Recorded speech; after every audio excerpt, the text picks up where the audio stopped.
Demand high as cruises gear up for a restart. In a drizzle-covered dock just outside Edinburgh, 3 Fred Olsen cruise ships are being readied for service.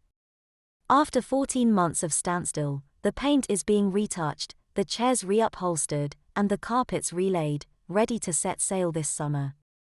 From the 17th of May, cruises will be allowed to resume from England under Step 3 of the roadmap out of lockdown, and demand is high.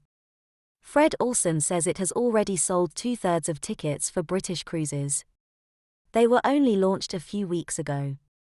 Its hotel operations director, Thomas Rennesland, tells the BBC he has never been busier, but also that the last year has been stressful.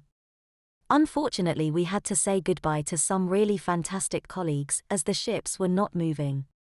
Then of course we had to start planning the re-entry into service. No one has ever done anything like this before. When cruising does restart, it will be phased, starting with scenic tours around the UK, stopping and starting at the same port, or so-called trips to nowhere out to sea.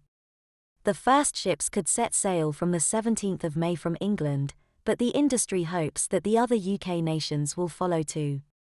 Some operators, like Virgin Voyages, are seeing it as a chance to introduce cruising to a new customer, with 3 or 4 day trips as an alternative to a staycation.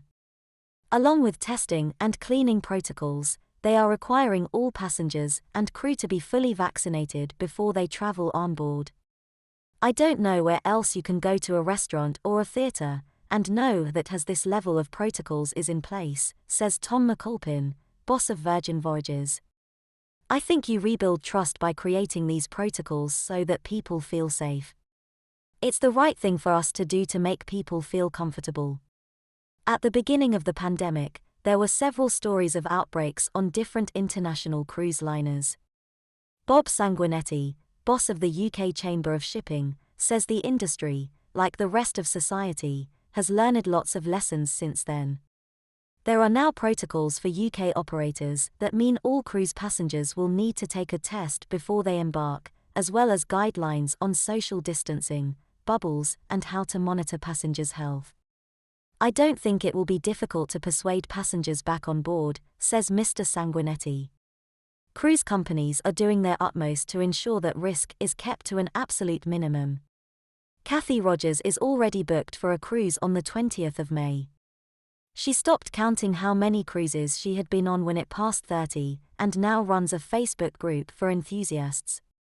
I really would feel much safer on board a ship than even in my local supermarket, she says. There's always higher levels of hygiene than you would get in a normal restaurant or a pub. I'm really looking forward to seeing how they make things as normal as possible for us on board.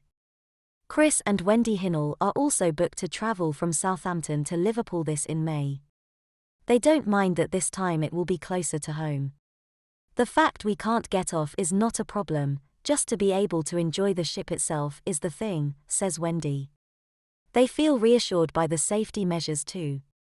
The numbers are greatly reduced, so that's a big bonus. Everyone's being tested, there's masks, there's social distancing, says Chris. It makes us think it's worth having a go and feeling safe whilst we do it. Still, the industry, which has been on pause for more than a year, has work to do to regain lost ground. The pandemic has had a massive impact on the industry, not just cruise companies, but tour operators, ports and other destinations where they visit, says Mr. Sanguinetti. The UK cruise sector contributes about £10 billion to the UK economy every year and supports over 80,000 jobs. A lot of those will have gone. Thanks for watching Universal Information and Entertainment TV.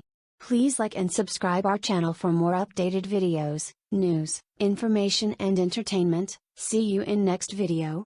Stay tuned.